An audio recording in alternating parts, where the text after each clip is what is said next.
Chapter 61. The Crucifixion.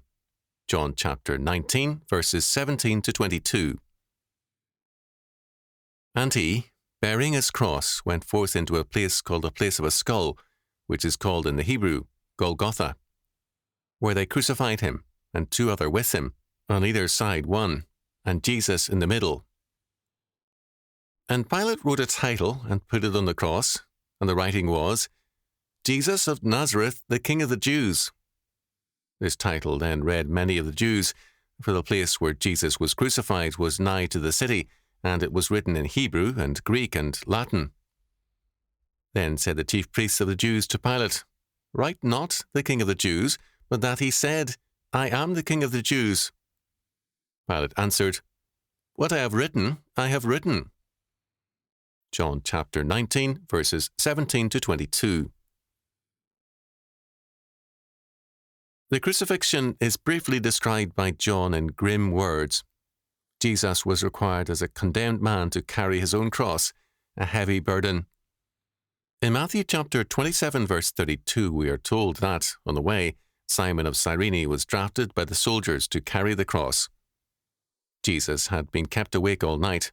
He had been beaten, lashed perhaps to the bone by a whipping, and had suffered great loss of blood. Because of his physical exhaustion, he was unable to move ahead as rapidly as the soldiers required. As a result, a man could be legally compelled to carry the cross. Our Lord had referred to this law in Matthew chapter 4, verse 41. And whosoever shall compel thee to go a mile, go with him twain. To refuse such a draft was very dangerous. The place of execution was called Golgotha, or the place of a skull. We do not know why it was so called, although the guesses are interesting, if inconclusive. There they crucified him, he in the middle, with a revolutionary criminal on either side of him. Verse 18. Pilate had been humiliated in being forced to decree a verdict of guilt. The religious leaders had finally come out with an applicable charge, namely, Jesus' assertion of his kingship. Their preferred charge was blasphemy, but that offence had no legal standing before Pilate. They had been pushed into denouncing Jesus Christ's royal status and affirming, We have no king but Caesar. John chapter 18, verse 15.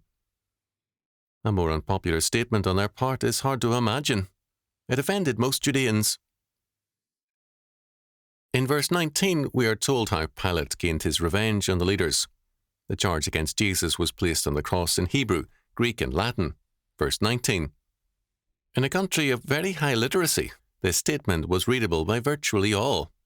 Although written by Pilate, it represented the legal ground of conviction on the charges filed by the religious leaders.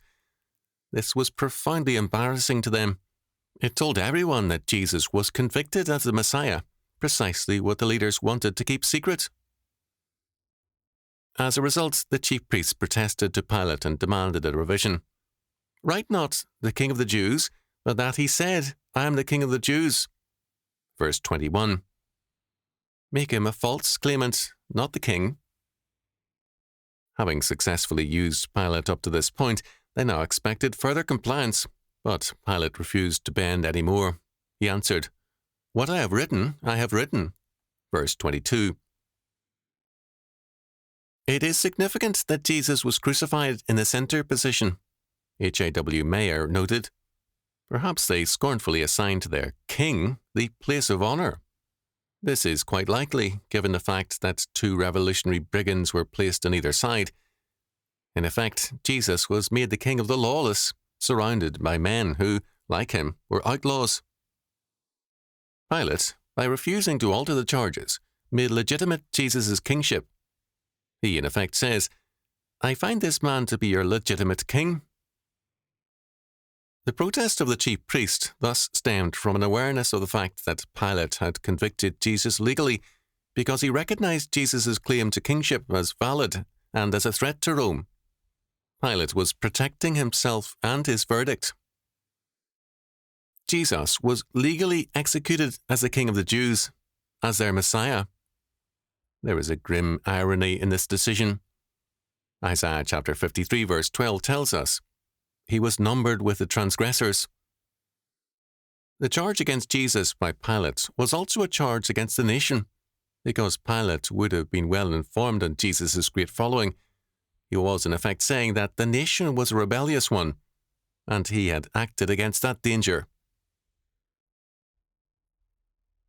Crucifixion was the most painful form of execution known to the Romans. It originated in ancient Persia, where the condemned man was left for the vultures to pick his bones clean and white on the cross. The quote-unquote sacred earth would thus not be polluted by the criminal flesh. The Carthaginians borrowed crucifixion from the Persians, and the Romans borrowed it from the Carthaginians. No Roman citizen could be crucified, and it was normally used only in the provinces. Scourging always preceded crucifixion, and the criminal was often compelled to go through as many streets as possible to publicize his crime. This latter march was perhaps omitted in Christ's case. Golgotha, or Calvary, both meaning skull, was very close to the city in order to make executions as public as possible, stress Roman justice, and make the criminal offence a source of fear to others who might be like-minded. Without knowing it, Pilate's superscription for the cross was doubly insulting to the leaders because it read, "Jesus of Nazareth, the King of the Jews." Verse 19. For Judeans to be ruled by a Galilean, or to have a Galilean called their king, was highly offensive. Verse 20 tells us that Pilate's, quote, title, end quote, was read by many of the Jews, because Golgotha was close to the city, and thus easily accessible. Pilate was fully aware that this would create serious problems for the priestly rulers. Raymond E. Brown rightly saw that the crucifixion, with Christ in the middle, and the charge of kingship, was a kind of enthronement. John recognized that this was indeed part of Christ's enthronement. By the atonement, he destroyed the power of sin and death, and later ascended into heaven to reign forever as king over all. What had been done for other motives was a true enthronement after all, but the reality of what had taken place was lost on the depraved men who planned and executed it.